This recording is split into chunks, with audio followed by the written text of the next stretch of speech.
This is THV 11 News at 6. We begin with a developing situation in North Little Rock where several officers are on leave and one person is dead after an early morning shooting. Thank you for joining us at 6. I'm Brooke Buckner. And I'm Faith Woodard. We've been covering the incident since this morning and want to catch you up on what we've learned. According to North Little Rock police officers, responded to a 500 block of West A Avenue just before 6 a.m. after a report of shots fired. When they got there, they found a man standing outside with a shotgun. During their encounter there, 3 officers shot at the man, killing him and hitting him. We're told nobody else was involved and was injured. All 3 officers have been placed on leave, a routine move while the investigation continues. Meanwhile, Pine Bluff police are also investigating a shooting after a 33-year-old man flagged down an officer on East 24th Avenue last night. They say the man was covered in blood and had yellow tape on his arm. He told officers he got into a fight with a younger man he thought he recognized and was shot when the man pulled a gun and took off. The victim was taken to the hospital. Anyone with information is asked to call police.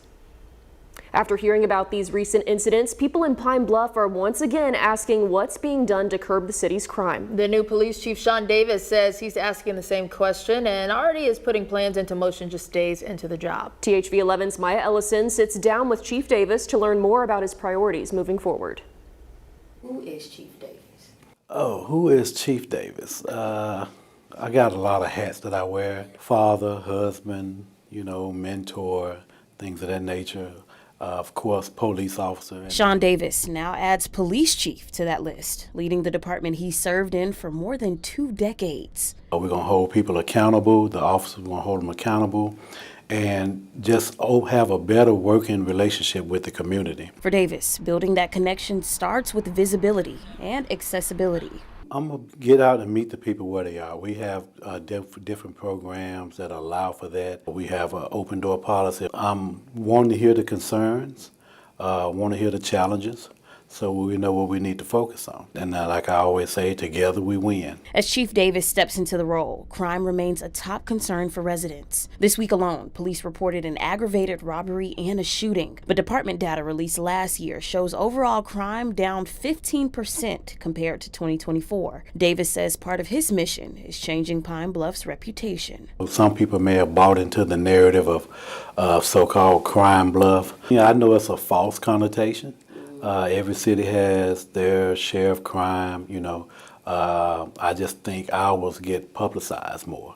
I think they focus more on the crime than the good that's here in the city. He also emphasizes accountability within his own department. What's your plan to kind of handle those things and when it comes to officer-involved situations? They will be held accountable. If it's an infraction, then it has to be handled.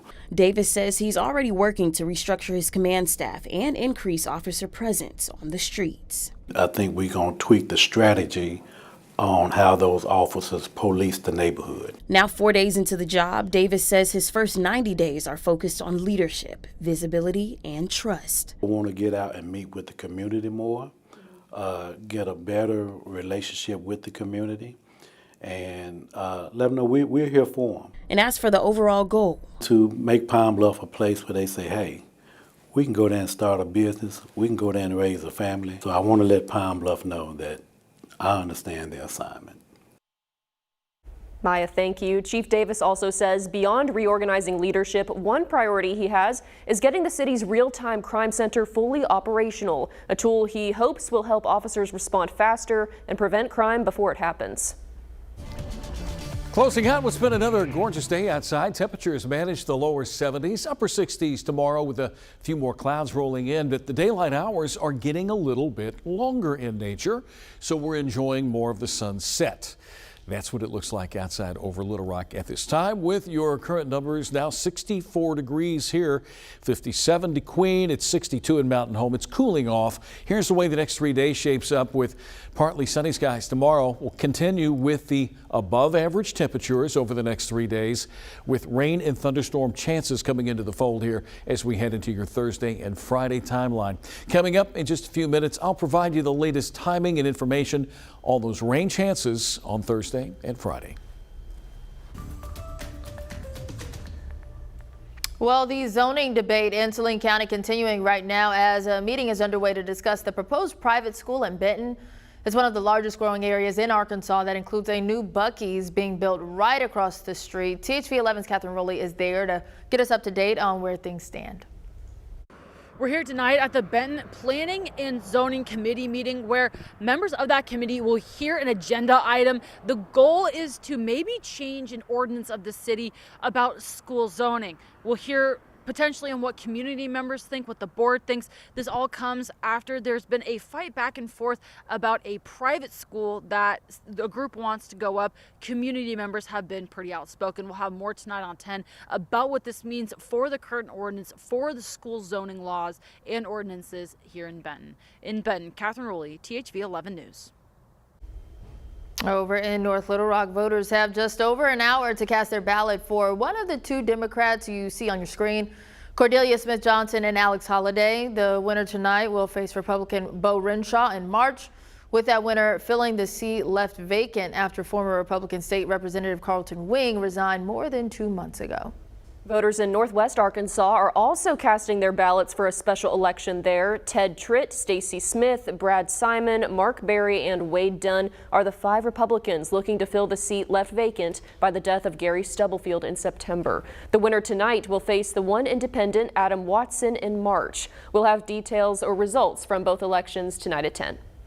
Heads up for new drivers. New technology can now detect when you're using your phone while driving through a work zone. Currently, Arkansas Highway Police uses cameras in interstate work zones to detect speeding violations, and now they can tell when drivers are using handheld devices. Here's how it all works. An officer has to be present because it's not a ticket by mail system. The camera detects when a driver holds a device, sends an alert to an officer down the road, and the officer then can safely pull the driver over when they exit the work zone. ARDOT spokesperson Dave Parker says he hopes this will reduce the number of wrecks. What we're asking you to do really is to change your behavior just a little bit, and I know that takes time, and we're hoping by getting the word out this way that people will start to think, you know what, I need to be better at this, I need to be smarter, it's for my safety and everyone else's. Parker says ARDOT has 3 work zone cameras, 2 on I-49 and 1 on I-57. 2 of those 3 have the new AI technology to detect phones. A new grocery store promised to end a food desert on the east side of Pine Bluff. 2 years later, it still hasn't opened. Tonight, THV 11's Tanya Motorzitsky asks city leaders what's the holdup. In Tulsa, Oasis Fresh Market rose out of a community shaped by the aftermath of the 1921 Tulsa Race Massacre. Oasis became a symbol of rebuilding, access, and refuge. But at Oasis, we don't turn anyone away. We step in, we fill the gap. When leaders announced East Pine Bluff would be next, it sounded like progress. Feel like hope is coming. They feel faith. They feel like somebody is out here listening to us. 2 years after that announcement, there's still no groundbreaking or grocery store on that side of town. It just takes a lot of behind-the-scenes data, research, commitments. I submitted an open records request for any documentation on the Oasis plans, and the city told me they don't exist. City Councilor Letitia Brunson, who's been pushing for the grocery store in her district, says that's true, but there's still a need.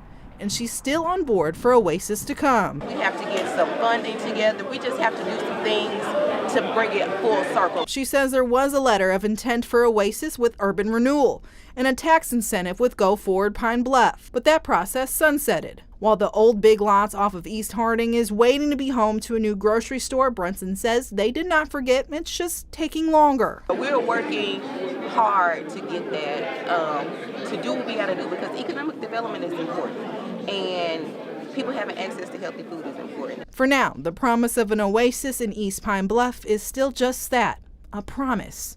In Pine Bluff, Tanya Motorzitsky, THV 11 News. We reached out to Pine Bluff Mayor Vivian Flowers' office and Oasis Fresh Market owner Aaron Johnson for comment. We did not hear back. Well, a fire destroying 100 years of history at a church in Lonoke County. Hear from church members and fire officials on how they're moving forward after the break. We've had some really nice weather as of late. Mild temperatures, 70-degree readings. Going to fall back tonight into the middle 40s. A little cooler tomorrow morning, with cloud cover beginning to roll back in during the day tomorrow. We also have rain chances and thunderstorms in your forecast. I'll talk about the timing when we come back.